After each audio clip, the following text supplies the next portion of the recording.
Right. Yeah. It's way better. It seems. I mean, I don't know. I'm not there, but it seems like everybody easier likes just that. to replenish more time Right. in the day to replenish, especially without the IV. I've always used the IV to. Right. Oh yeah. But not even cutting weight, just to replenish after training. Right. So it's good. That's cool. He's great. That's good. When you say you wake up on weight, you wake up at 136 pounds? Yeah, 136. Yeah, I would diet down. Usually, keep my weight super low in camp. I usually don't get above 150. I like to use, say, about 147. Sometimes I'll get down to like 140 in camp. I'm training so hard so many times a day, so it's hard for me to eat that many calories and keep that weight on. So I try to stay super light. So realistically, I'm going to be fighting at what I train at the whole camp. I usually walk into the cage about 150 pounds, on fight night. So I'm like, just my body's used to competing at that, or training at that weight. What do you think of the UFC's the new guidelines where they want you guys to come in at 8% or less of your weight? That's probably fine for you, but I know others, like probably even Uriah, probably wouldn't like that very much. Yeah, I mean, it's a safer approach for the people that are doing the drastic weight cuts. For me, we've had that guideline for wrestling my whole since I started wrestling, so we always had to be hydrated and have, come in not so much overweight, so we didn't want to, cut too much weight. So, like I said, it doesn't really affect me as much.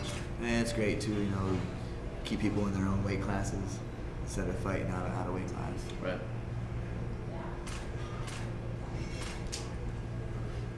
Cody, I'm curious, is this a David August that you're laughing at? Yes, it's David August, yeah. So, I know that you've been sort of sporting a lot here lately, and I know that you and Conor kind of had some, contentious moments on the show, but in a positive way, is there anything that he's been able to influence you or other fighters that, Conor? Yeah, I mean, he's doing great. He's, bringing a lot of attention and numbers to the game. Like I said, never really having hatred for the dude, or we had our differences on Ultimate Fighter. It was Team USA versus Team Europe. He was shit talking, Ryan and Andre, and I'm not a guy that's gonna sit there and just shit talking. If you're asking me to do it, I'm more of an action guy. We set our differences, a week later at the pool party in Vegas, so it was all good. you guys shop together? No, not shop together. We just have the same, David August, so suited up. So. And I'm curious, the UFC just booked Lineker and Dotson to headline show. So you're supposed to fight Lineker in Pittsburgh a few months ago. What do you think of that fight? And do you think you'd still like to fight Lineker? Yeah, I mean, Lineker was behind me after, we were supposed to fight, and then he jumped ahead of me of beating Michael McDonald, who, Michael McDonald's been out of the game for, he's not the same fighter since Uriah broke him, years ago, and he came and still kept that ranking. And then John Lineker knocked him out and jumped over me, so he's ahead of me. So like I said, I previously stated that I have a UFC hit list, and it goes Dominick, Cruz, TJ Dillashaw, John Lineker, and Takeya is the default. Saturday he's my next opponent this Saturday, and then Dominick Cruz is next on the list. So now that Takeya, he's pretty defensive. It's a much different style of fighter than Thomas, who just fought and leaves a lot of holes open. How did you approach training the fight against Mizugaki? He was pretty cautious fighter, but obviously a better as well. I just take the same approach in training. I work on my skills. I really don't focus on what my adversary is doing. I just work on what I'm going to do. My output, my pace, my pressure, my conditioning. Obviously, I have my coaches look at film. I don't watch film. I don't sit there and break down my fighters. I let my coaches do, and just be wary of it in the fight. Look for this, look for that. But really, mainly focus on what I'm going to do, and that's just let the leather fly. And when there's openings, capitalize on the openings in there. Why don't you watch film though? I think for me, like if I'll see something, if I watch Takeya Mizugaki, maybe I'll look down on him. I have respect for him. He's a veteran. He's been in here since the WC days, but a lot of it he's made his name off being tough, and he's very not super skilled at anything, but he's very well rounded. He takes people to decisions, so I don't want to overlook him. So I just have my coaches overlook him. I might see something like technically he's not as sound as me, and so I just look at him. He's my most dangerous fight. I don't like to look at film. I just like to think that this guy is my next fight. He's super dangerous. He's tough, and I just going out there that we're both 0-0, and we're going out there, to get our first wins, and we're both hungry. So I don't look at any past fights really. That keeps me motivated. Because I know some people don't watch it because they feel like, oh, they're going to expect the person to fight that certain way, and when they don't, then they don't know what to do in there. But it just seems like the more information you have on a person, the more helpful it would be. You would think, definitely in Yeah. fighting, but the greater point you brought up is you're not always going to fight. Every fight you're supposed to have, you're supposed to be better than the last fight. You're not as good as your last fight, but you have a training camp to get better for. So like you said, it's not going to be the same fighter in there. It's not going to be the same fighter that you've watched film on for months and months and months. And like I said, I just kind of focus on myself and improving my all-around game, for being a martial artist. But like try not to focus too much on them. Yeah. So to take it to the next level, though, you want to fight Dominick Cruz. Do you watch Dom? No, I'm only the first time I ever watched Dom was in LA when he fought Faber. Yeah. And that's all I needed to see. Yeah, that's all I needed to see. So why do you think he's so beatable? Just his style. I mean, he's a smart fighter, and he knows stylistically it's a bad matchup. My style against his. If you look at him, his head's off the track a lot. I'm super. He uses angles and different kind of angles. I use more precise, technical angles. I stay sharp, and when he throws his punches, his chin's exposed, his head's out of range, and I'll be able to find that very accurate. And that's all I need to see. There was just that one fight live that just gave me the confidence, knows that I would knock him out. Because he likes to say, even if you have the power, by the time you throw it, he won't be there. Is really kind of. Yeah, that's what he goes off of, but he's never fought a fighter that knows how to cut off the cage, that has footwork like I have footwork, that can bring my punches and my feet together where I'm in a balanced state. That's what he does. He gets these fighters reaching for him, going for him, then he capitalizes on taking them down and getting point fighting. He's a point fighter, so we up on the cards and he'll see him getting him moving, running, doing that herky jerk move, and then he'll get an emotional fighter trying to take your head off, and then he capitalizes on taking him down. Not to hold him down, just to score the points and get back up. And that's where he is really great at in that. But a lot of those fighters overextend and expose their legs for the takedown.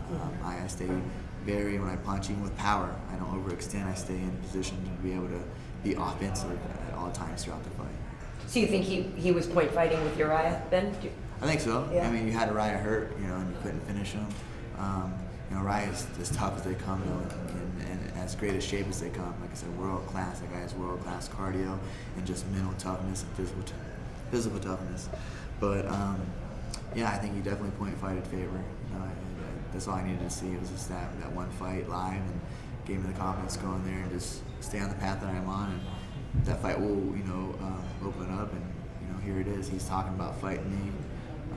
Another thing is, he's saying I'm riding Faber's coattails, but really, Dominick's riding my coattails. I'm the one that's in the media getting talked about the most, so he wants to jump in there and try to steal my thunder and say, I want to fight Cody. He's got tattoos and got a hard part, and he thinks he's tough. So he's going in the media trying to steal my thunder. So really, he's riding my coattails. Has the UFC told you that is the next fight if you beat Mizugaki? No, they haven't. We haven't discussed that, but I feel like I deserve a title shot with a knockout over Takeya. Like Dominick, he backtracks on his words. Now he says, after he beat TJ in Boston, he said there's no rust. There's no rust. I don't believe in rust. But if you go back to the previous fight before that, he fought Takeya Mizugaki, but he sat on the sidelines and ran his mouth how he's the best fighter in the bantamweight division. That's his title. But then he had to have a warm-up fight with Takeya. So he went out there and smashed Takeya. Got the, I think that might have been his only finish of his career in the past, decade he's fought. And he got his title shot. So what's to say that I'm going out there knocking these guys out? They're my third straight first-round knockout. And like I said, the fans are behind it. He's asking for it. I think that's a fight that needs to happen after Takeya this Saturday. You've only been in the UFC, for 4 fights at this point. You've sort of really fast-tracked, and you've already headlined a show, and you're here doing media obligations. Why do you think that has been the case? I guess it has a lot to do with just hard work, dedicating myself, believing in myself, and going out there and performing. Really, it's performance-based that all this stuff happens, and I'm just happy that I'm able to go out there and deliver performances. You're going to headline the FS1 portion of the card, which I think Uriah was the first guy to sort of outline that was a really ideal spot to fight. Did he encourage you to take this spot on the fight card? Oh yeah, we were super excited to be on the other card, the huge card with Diaz and McGregor. said, I come from a blue collar town. You know, a lot of people, you know, really don't have the money to be able to buy the pay-per-view. So, and that's all over the United States too. So I would love to fight for free and more people to see that. You know, I was a kid and grew up in the kind of same town that you were growing up in. Here I am now. So just kind of appreciation fight for him. When TJ left Alpha Male, do you think it created a vacuum for the heir apparent of the gym to favor that you are an alpha lane? Is that a feeling that is in the gym? What's your question?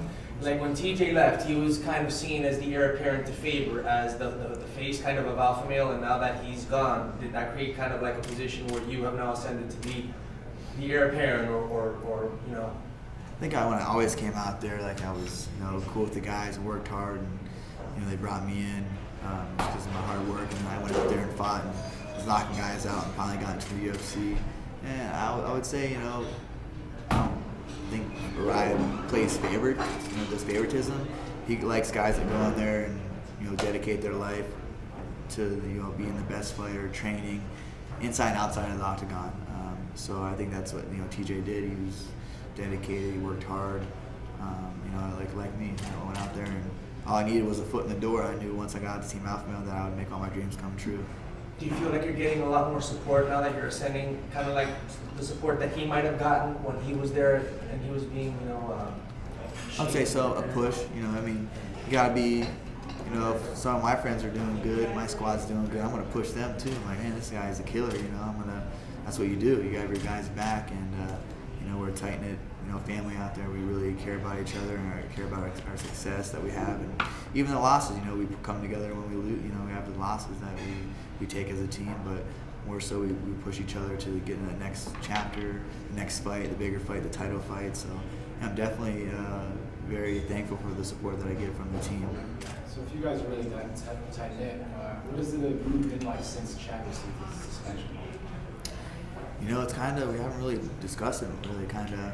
That's one thing with our team. We kind of we're so positive that when something, you know, so like that, like the TJ situation, or Dwayne situation leaving, or you know, the media saying that Team Alpha Male is losing all these fights, and you know, what's to come of it. We stay pretty positive and focus on just really ourselves, you know, mainly, and being there for each other, but just staying positive. Really, like when a lot of negative stuff is drawn to our way, we just kind of bounce off our shoulder and keep going. Have you felt the UFC get behind you promotionally? They don't bring just everyone out here for these, you know, media lunches. You've already headlined a card. Have you felt that? Yeah, I'm very thankful for you know, them trusting in me to go out there and perform. You know, to go out and headline a fight. You know, like I said, it was my 8th fight, in the 9th fight, to fight. You know, to headline it over some of those fighters like Hennon Brow, the former champion, Jeremy Stevens. So I'm definitely thankful for the push that they're giving me, but it's not by coincidence. You know, I'm out there performing. I'm going out there and stealing the spotlight, making sure that, you know, a lot of fighters, they give that spotlight. Some of them don't perform to that way, but I've always felt in my career, fighting, wrestling, boxing, the bigger the fight for me, the more the pressure is on, the more that I shine, the more that the best comes out in me. So I feel like, you know, that cliche saying that you're built for the bright lights, and I felt like I was born to shine under the bright lights. So that Alameda fight, you kind of saw that differently, and yeah, you saw that as the biggest opportunity? Yeah, I did. I mean, a lot of media and people were like, oh, this is a huge fight, it's me. But for me, it was just another fight. It was just another fight that I had to, you know, that was on my journey. I set out long ago that I had to overcome. I had to, you know, go out there and knock him out the first round, like I said from the beginning that I was going to do. And that was a glimpse of my skills that I can show. I still haven't been able to, you know, fully be myself in there yet. And that's still, I'm 9 fights in. This is my 10th fight. So this is a big landmark fight for me. It's my 10th professional fight. I kind of sit back on it during training camp. I'm like, wow, I'm getting prepared for my 10th professional fight. I remember walking down to the cage during my first pro fight, you know, at 21 years old. And just the, you know, the journey that it's been. So, but I'm very thankful for the push that they're giving me. So why do you feel though that if you haven't been able to give everything yet, like do you feel that there's things that you're doing in the gym that you're just not pulling the trigger on it in the actual fight, or what's the disconnect there?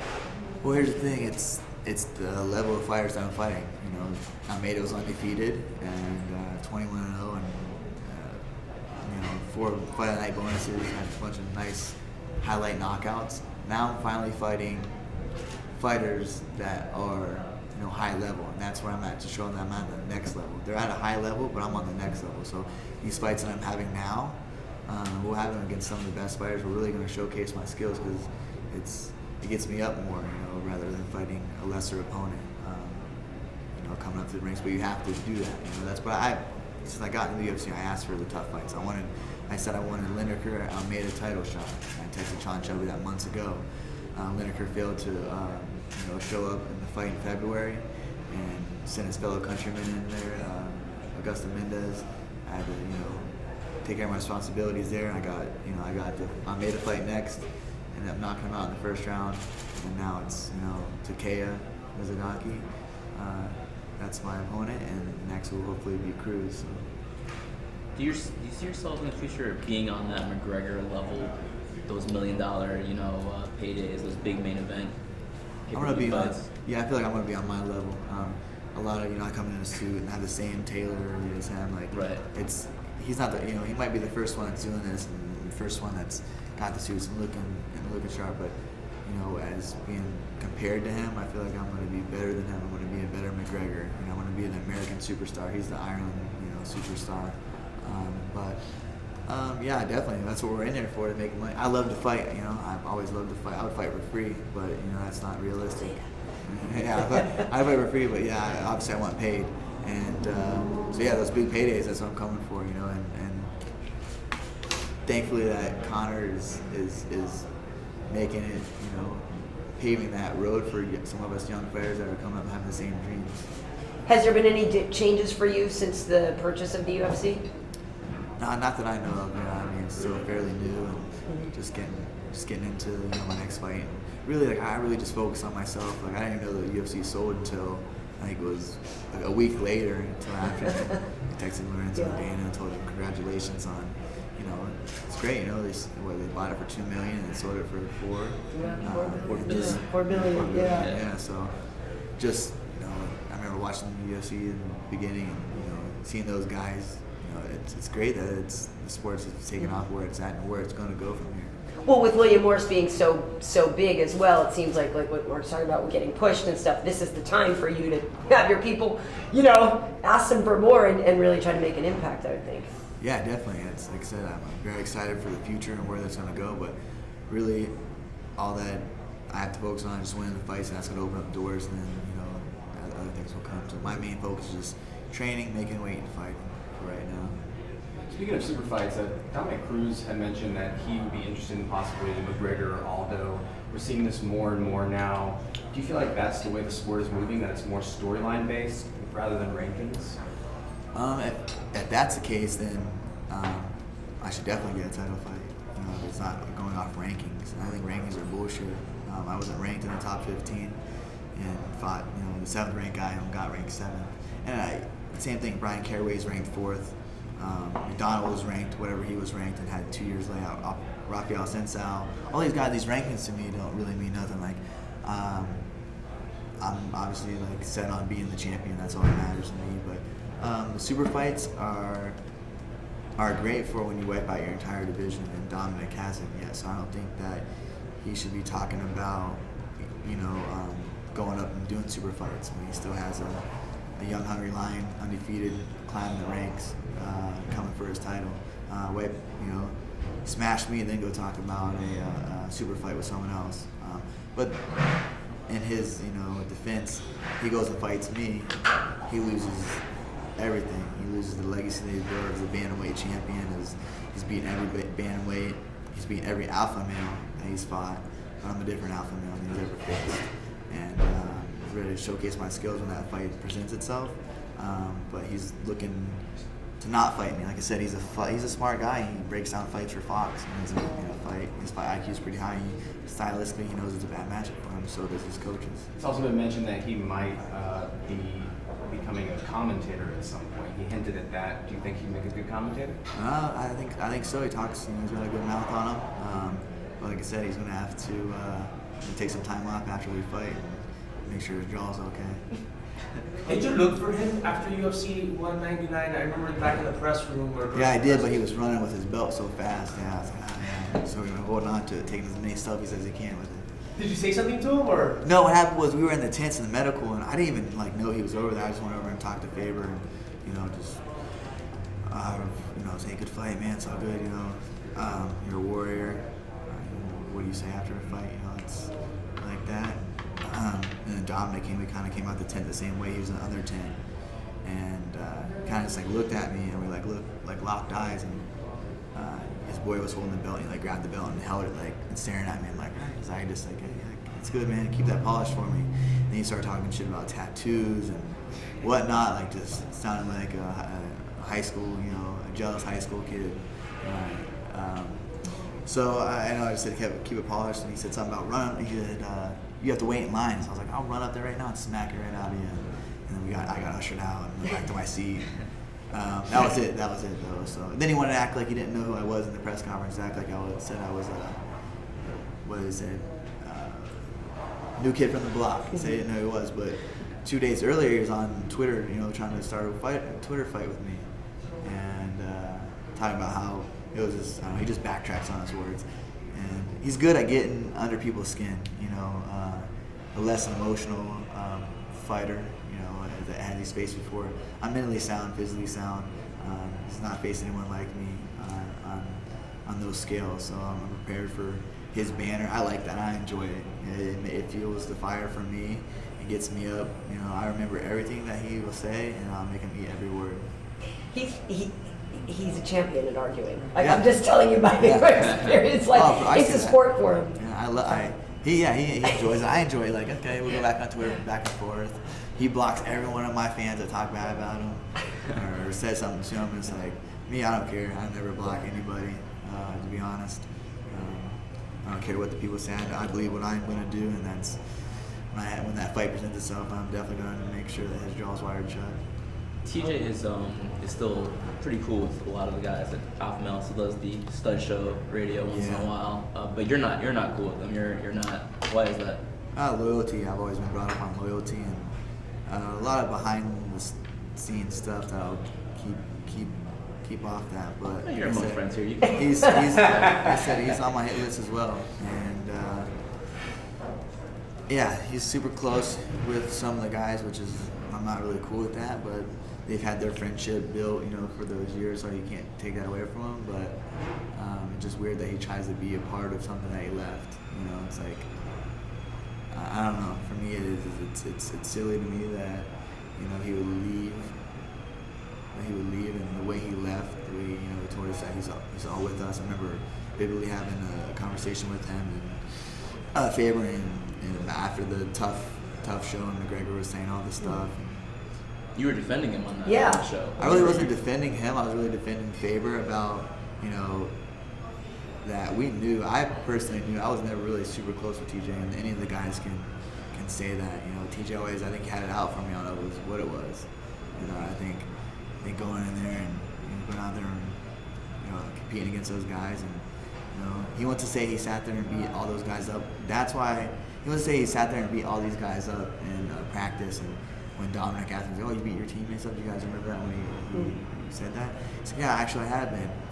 That guy's never beat me up, and he's had his coach in his corner every day coaching against me. I was never on my back looking up at the lights, in that room. No way. I'm definitely not against him."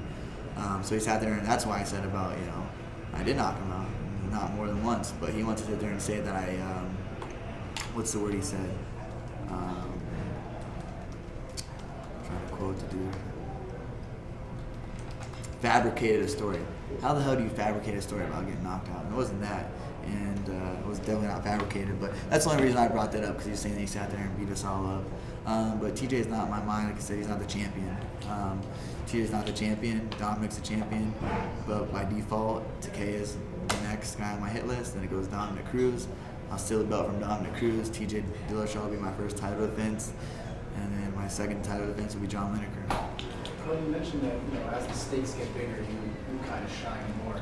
The last time you fought on the McGregor undercard at UFC 189, maybe it's your most high-profile fight outside of the headline bout. You sort of were very hesitant to pull the trigger against Bryant. Is there anything you learned from that fight, and why maybe did you feel like you faltered? I never make excuses going into a fight. That's when the gym was I didn't have a structured coach. I was kind of doing my own thing. Very emotional for me. It was when Max got to walk out to the cage. You know, this is a kid that's fought for his life for the past 4.5 years. Leukemia, and the UFC granted his wish and let him walk me down to the octagon. I had a lot of emotions running through me. I just didn't really want to fight that day, but I wasn't going to let, steal his time. That was his time. We got to walk down. I was so happy. I had some injuries going into the fight, but I never addressed in the public. It doesn't matter. You got to go out there and fight no matter what. And I got the win at the end of the day. I think Henry was overlooked. He had a lot of fights. To kind of maybe took him lightly. Maybe that's why I don't watch film anymore. So I learned that from that. Like I said, you're not going to always have a different. You're not going to have the same opponent in there as the previous fights that you watched. A lot to do with injuries. I was emotional with Max walking me down. It was a big day for him. Big day for our town, our city, his family.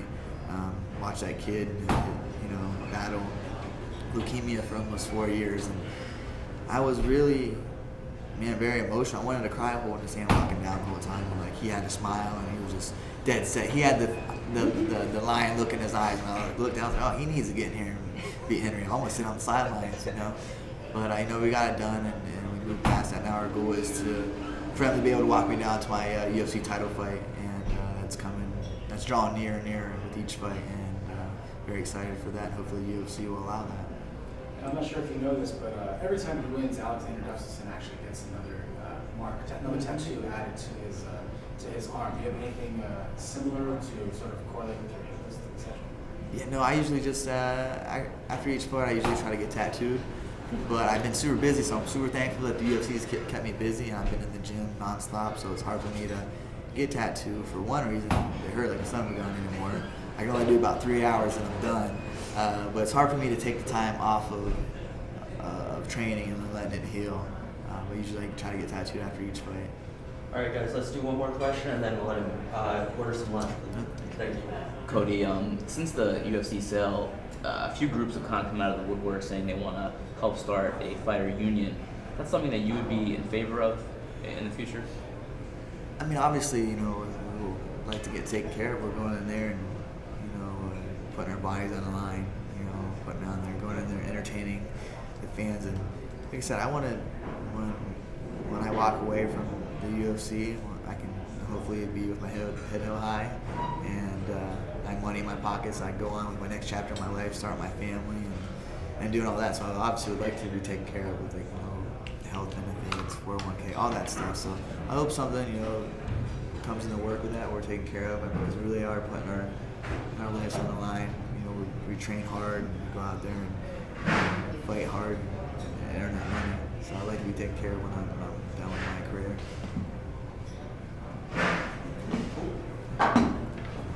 Thanks, everyone.